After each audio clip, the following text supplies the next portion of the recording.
কি গো চাল সারাচ্ছ? হ্যাঁ, কত বাকি? এই তো কারেন্ট ছিল না, হুম ওর জন্য বাকি সবে কারেন্টটা এলো, আসতেই শুরু করেছি। আগে খরাটির চালটা সারাচ্ছি, হুম তারপরে এটা হয়ে গেলে মুড়ির চাল সারাবো। ও পাকা হাওয়া ভালো হচ্ছে? পাকায় হচ্ছে, মাঝে মাঝে কারেন্ট চলে আসছে, কারেন্টের সমস্যা হচ্ছে। বড় স্ট্যান্ড ফ্যান হলে ভালো হতো, তাড়াতাড়ি হতো। এতেও হচ্ছে, ভালো হচ্ছে, তাই তো হ্যাঁ, বলেন?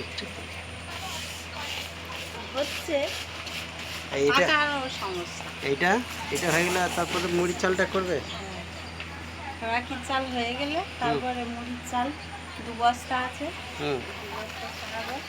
আর আমাদের হচ্ছে চাষিবাসি ঘরে হচ্ছে খরাটির চাল, মুড়ির চাল সব রেডি করে রাখা হয় সারা বছরের জন্যে, বস্তায় করে।